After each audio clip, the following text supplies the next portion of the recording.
apa kabar Anda semua? Semoga tetap sehat, semangat.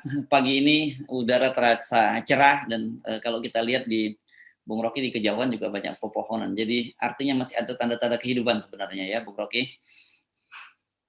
Ya, tadi saya barusan panen madu. Karena di genteng saya selalu ada madu. Kira-kira setahun bisa sekali saya panen madu. Ini saya kirim fotonya tuh. Madu itu lebahnya itu pendengung tuh. Namanya juga buzzer. Cuman kalau madu ini kalau ratunya kita usir dengan bijaksana, lalu dia tinggalkan kita madu tuh. Nah, lain dengan buzzer gitu. Kalau buzzer kita usir, dia tinggalin racun itu beda. Karena lebah itu dia memberi manfaat. Kalau buzzer tidak memberi manfaat. Dua-duanya pendengung kan, bunyinya sama, gitu. Iya. Oke, sebelum kita ngomongin buzzer dulu, tadi sempat sebagian besar dari Anda pasti nonton ya, di awal kita seperti janji kita promosikan untuk teman-teman UMKM yang mengirimkan datanya pada kita. Mudah-mudahan itu memberikan manfaat, itu kontribusi kecil kita, kontribusi kecil kami. Jangan lupa Anda juga ikut bantu share ya, dan kemudian dibelilah gitu ya. Yang dekat-dekat, kalau memang ada kebutuhan Anda seperti Anda yang produk tadi, Anda boleh silakan membelinya. Gitu. Iya, itu berarti ada manfaat channel ini karena banyak sekali yang ingin dipromosikan dengan cara yang sederhana. Kami bantu itu tuh. Tapi tentu terbatas, jadi mohon maaf kalau harus antri di channel FNN. Oke, Bung Rocky tadi soal buzzer. Nah, ini menarik karena ada satu orang profesor senior ini, Profesor Safi Ma'arif yang kita kenal sebagai pendukung berat dari Presiden Jokowi. Beliau sekarang juga di anggota BPIP gitu, mengingatkan bahwa pemerintah nggak perlulah lagi main-main dengan buzzer ini gitu. Karena seperti Anda tadi memang beda dengan lebah, kalau lebah meninggalkan madu, kalau buzzer meninggalkan racun. Ya, saya kenal baik Pak Safi Ma'arif. Dulu kita sering diskusi tajam tentang keadaan politik dan selalu menghasilkan pikiran-pikiran alternatif. Jadi kalau sekarang kendati beliau ada di dalam lingkaran kekuasaan, mengucapkan hal yang sebetulnya sudah sangat menggelisahkan publik, walaupun terlambat kita sambut gembira ucapan Pak Buya Safi Ma'arif. Dan Pak JK juga ingatkan itu sebetulnya. Nah, mumpung Pak Buya Safi ada di dalam kekuasaan, tolong diundang aja buzzer-buzzer ini terus dididik secara ideologis tuh. Bahwa menjadi buzzer itu adalah bertentangan dengan Pancasila karena tidak menghasilkan persatuan Indonesia, tidak kepada keadilan sosial, tidak berkemanusiaan yang adil dan beradab. Saya kira itu Buya Safi. Tapi saya ngerinya gini, nanti kalau buzzer diundang oleh Buya Syafi'i terus didoktrin dengan ideologi Pancasila, para buzzer akan bilang sebenarnya kami mau berhenti jadi buzzer, tapi kan nggak ada kursi lagi kalau kami menjadi anggota BPIP, kan repot juga itu Bung Rocky. Masih banyak itu perusahaan-perusahaan negara yang ada di ujung-ujung Indonesia nggak ketahuan ya, ditaruh di situ aja jadi komisaris di situ. Masih bisa sebetulnya ini karena masih ada kebutuhan, mungkin ada semacam konsorsium BUMN gorong-gorong. Nah, itu semuanya dimasukin di situ tuh buzzernya tuh. Karena sesuai dengan habitatnya. Komisaris dari BUMN gorong-gorong.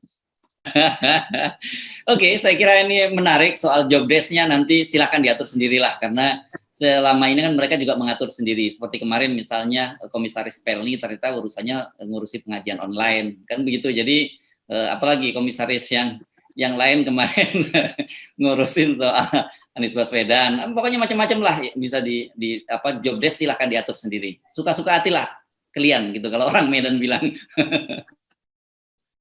Ini satu era atau satu masa yang memang ada di dalam gerak menuju end game gitu kan.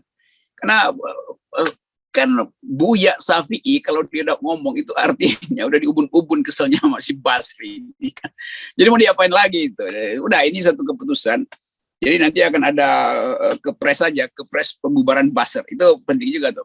Dan kan buzzer ini ada statutanya juga kan. Oh iya. Yang dibuat Ya ada itu statutnya dibuat oleh presiden, presiden, ya presiden Wakanda berdasarkan usulan kakak pembina tuh. Nah, itu mereka digaji resmi sebetulnya, dan itu yang seringkali memakai sisa anggaran proyek tuh siap. Sekarang apa namanya, sisa anggaran berlebih, sial. Saya suka lupa itu. Ya. Ada silpa, ada sial. Sisa anggaran.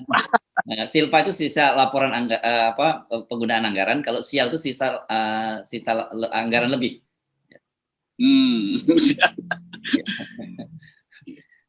Oke, Bung Rocky, sekarang kita bergeser sambil menunggu kepres pembubaran para buzzer di negeri Wakanda.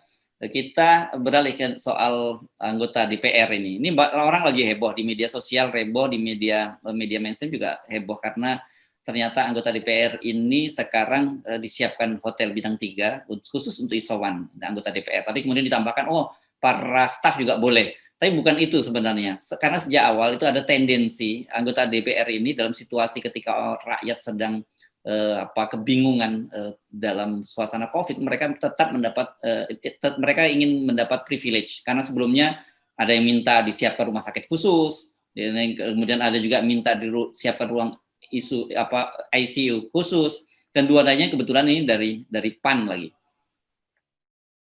Ya, mungkin rumah sakit khusus apa? Sakit jiwa itu maksudnya. Rumah sakit khusus orang dengan gejala kejiwaan. Ini memperlihatkan, kendati mungkin kita tahu bahwa PAN lagi kesel aja tuh. Tapi kalau dia kesel, dia lakukan itu dengan cara memperlihatkan sikap oposisi secara total gitu. Kalau sekedar minta keistimewaan, ya rakyat bilang, ya kalian wakil kami, mestinya kalian harus lebih menderita dari kami. Kalian harus antri oksigen, kalau kami antri oksigennya 3 hari, kalian mesti 7 hari. Kan itu cara rakyat membalas kelampanan DPR dalam mengevaluasi kebijakan pemerintah selama ini kan. Jadi sebetulnya kita mengerti bahwa ini DPR tidak menjalankan fungsi kontrol terhadap kebijakan pemerintah. Karena kita tahu semua anggota DPR sebetulnya adalah extension dari istana aja.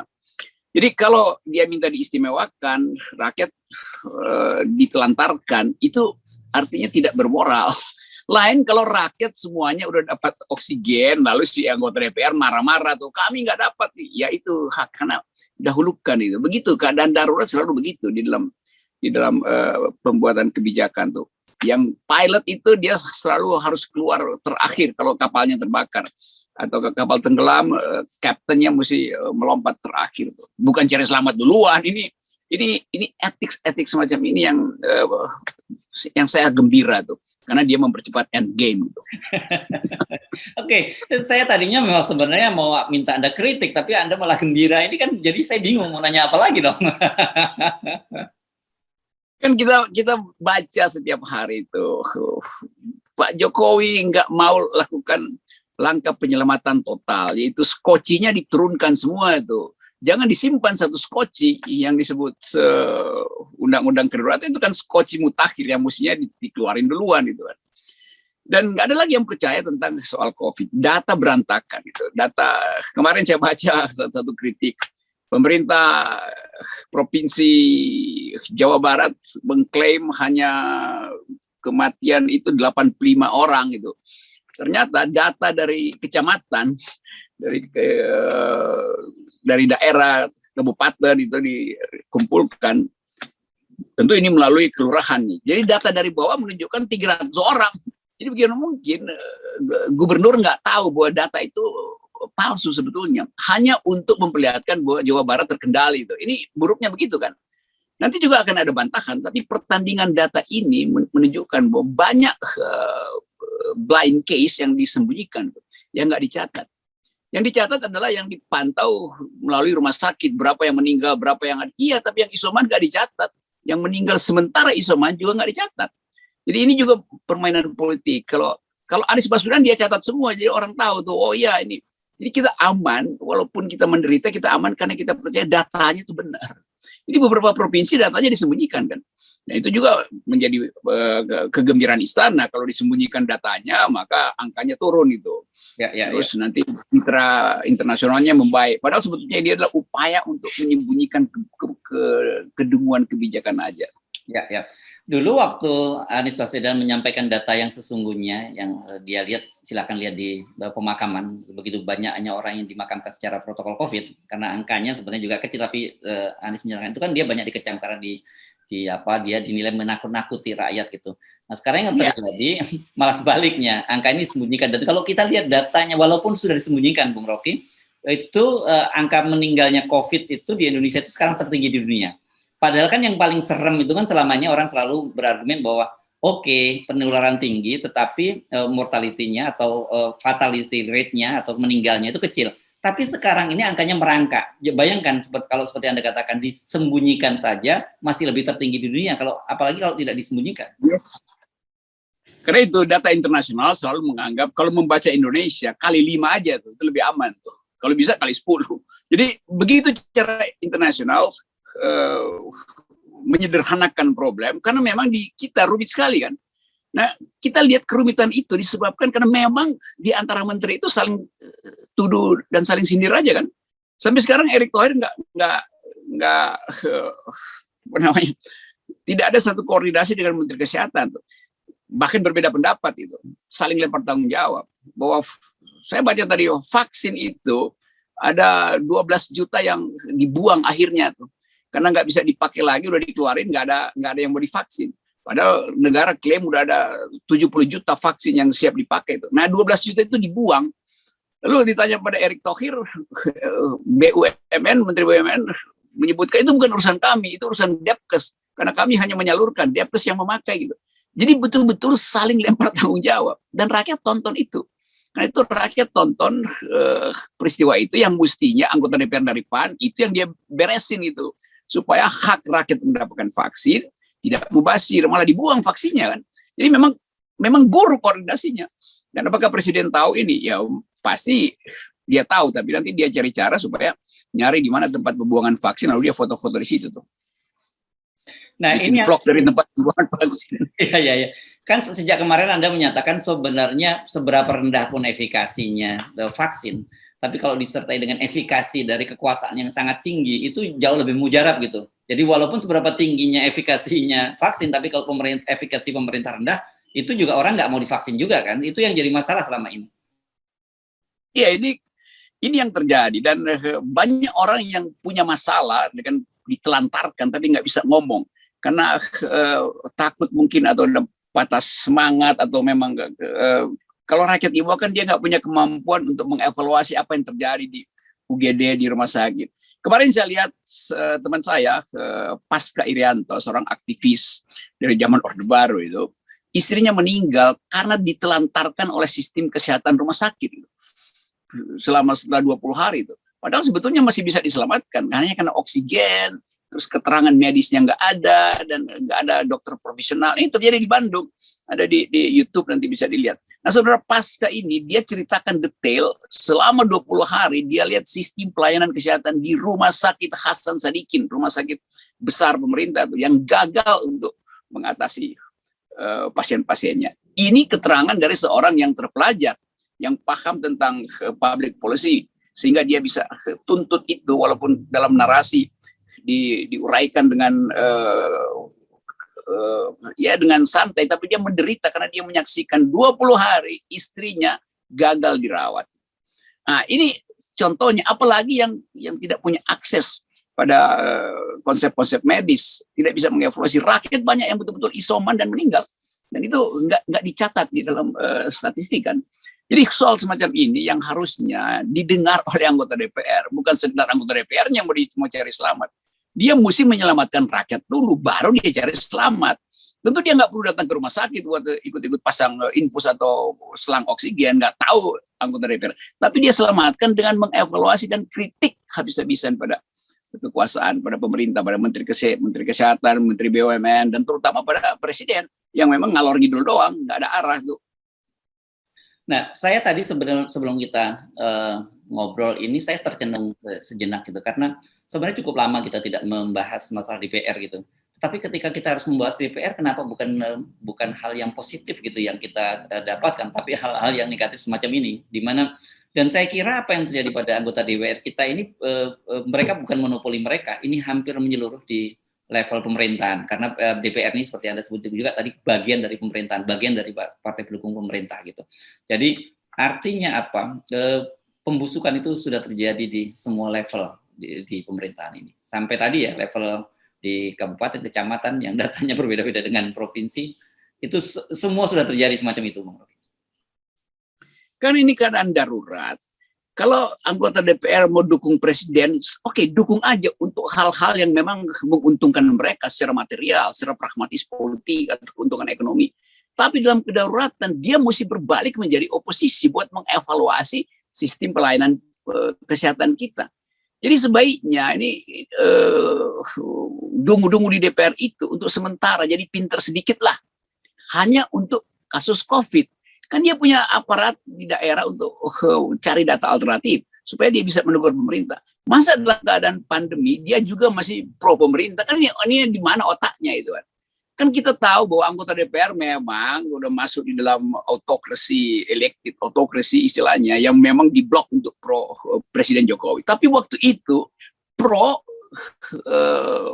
apa namanya itu 3 periode, pro infrastruktur, pro pencitraan, itu nggak ada soal. Begitu masuk COVID, mestinya dia bereaksi lebih berbalik arah untuk supaya sistem penanganan COVID ini maksimal. Karena ini langsung menyangkut setiap hari kita buka WA ada orang meninggal. Siapa mereka? Makin lama makin dekat dengan saudara kita, dengan kawan-kawan kita. Artinya satu Indonesia ini yang meninggal itu 5 kali lipat daripada yang diberitakan. Yang positif juga 5 kali lipat segala macam. Anggota DPR nggak paham itu. Karena dia berpikir semua kita mesti berada di bawah ketiak kekuasaan. Padahal baunya itu udah tercium kemana-mana tuh. Bahwa memang kebusukan kebijakan menyebabkan penderitaan rakyat. Nah, sementara beberapa gubernur masih berupaya untuk ya tampil seolah-olah terkendali. Dan itu semuanya soal pencitraan untuk mendulang suara, mempersiapkan suara di 2024. Padahal itu masih jauh banget. Kita bisa berpikir bahwa dalam 3 minggu ke depan kita udah kolaps, mau diapain coba? Siapa lagi yang mau jadi presiden dalam keadaan kolaps semacam ini? Jadi arogansi itu masih terlihat tuh. Ya. Nah itu juga pertanyaan saya. Kalau semua rakyatnya mati, siapa yang akan memilih mereka menjadi anggota DPR? Jadi ini namanya kekonyolan karena orang berhenti untuk melihat detail, lalu pergi pada grand design tuh. Bahwa nanti kita akan selesaikan di 2024. Karena itu nggak usah ngamuk-ngamuk sekarang tuh, biarkan presiden. Lo presiden nggak akan nyampe 2024. Ini nggak ada, dia pikir ini kan normal, ini darurat dan ya pasti nggak nyampe. End game itu di depan mata kok, dan kita mendekati end game terus. Oke, Bung Rocky, kalau kita lihat data-datanya kemarin, ini memang sangat menarik. Jakarta mengalami penurunan sementara daerah-daerah lain mulai naik tinggi gitu. Tetapi saya menduga sebenarnya kemarin memang kalau kita lihat 4 PPKM darurat di Jakarta kan berlangsung sangat ketat itu ya. Jadi wajar kalau kemudian mengalami penurunan. Tapi setelah mengalami pelonggaran mulai terhitung Senin, sih saya meskipun saya bukan epidemiolog, bisa kita memprediksikan bahkan terjadi lonjakan baru lagi. Ya, semua kita sudah jadi epidemiolog. Kan selama 1,5 tahun ini kita tahu jalan pikiran yang diterangkan oleh teman-teman epidemiolog dan kita pahami itu tuh. Jadi hal yang 1,5 tahun lalu Anies sudah minta, jadiin Jakarta contoh, saya lockdown ya supaya jadi kasus untuk tempat yang lain tuh. Dan karena itu mesti jujur memberitakan. Nah sekarang semua merasa bahwa Jakarta memang naik terus, iya, tetapi ada harapan karena nggak ada pembohongan kan. Jadi kita semua cemas karena pembohongan ini. Bahkan epidemiolog yang kritis pun disuruh jangan ngomong kan, atau nggak mau diundang oleh pemerintah tuh. Pemerintah bilang kami punya epidemiolog juga, iya, tapi yang pro Anda gitu kan. Mestinya bikin semacam apa namanya devil's advocating gitu, sewa orang yang betul-betul bertentangan supaya ada perbandingan. Setiap kali kita dengar kekuasaan bicara, kami udah konsultasi dengan siapa itu. namanya pun nggak mau disebut. Itu artinya dipilih-pilih doang gitu. Yang pro COVID, dia yang jadi epidemiolog. Oke, ya, jadi saya kira kita penting bicara pada teman-teman di DPR bahwa berhentilah Anda berpikir tentang diri Anda sendiri, karena Anda itu adalah Anda bisa duduk di DPR karena dipilih oleh rakyat, sementara rakyat Anda sekarang sedang menderita. Harusnya akan lebih simpati kalau DPR membuka fasilitas-fasilitasnya disediakan untuk kepentingan publik. Itu pasti jauh lebih dihargai ketimbang misalnya sekarang kan kita tahu Anies Baswedan kesulitan mencari rumah-rumah untuk isoman, akhirnya rumah-rumah susun diubah. Kalau sekali-kali gedung DPR itu dijadikan tempat isoman, itu kan keren juga gitu. Namanya juga rumah rakyat. Betul, itu separohnya aja dipakai buat isoman. Dan anggota DPR kan banyak yang punya rumah pribadi tuh. Tapi dia masih punya rumah dinas juga di kompleks-kompleks Kalibata segala macam. Dihibahkan aja buat sementara tuh. Kan dengan cara itu dia justru mendulang suara. Tentu mereka yang dirawat oleh anggota DPR akan ingat kebaikan itu. Jadi nggak usah dukung presiden pun, sebetulnya kalau dia dukung rakyat sekarang dia akan dipilih. Kan otaknya mesti begitu tuh. Kalau tidak berasal dari gorong-gorong.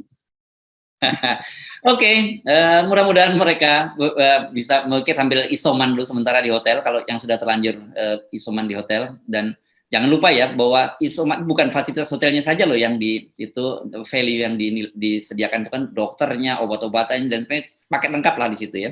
Sambil merenung-renung di hotel, silakan berpikir bagaimana caranya mengajuk kembali hati rakyat, karena Anda sebagai wakil rakyat saat ini suasana batin Anda, perasaan rakyat ini sangat berjarak jauh dengan Anda. Ya, saya kira itu ide yang bagus. Silakan anggota DPR isoman dan pikirkan rakyat. Tonton penderitaan rakyat, jangan tonton sinetron. Oke, baik, terima kasih, Bung Rocky. Bye.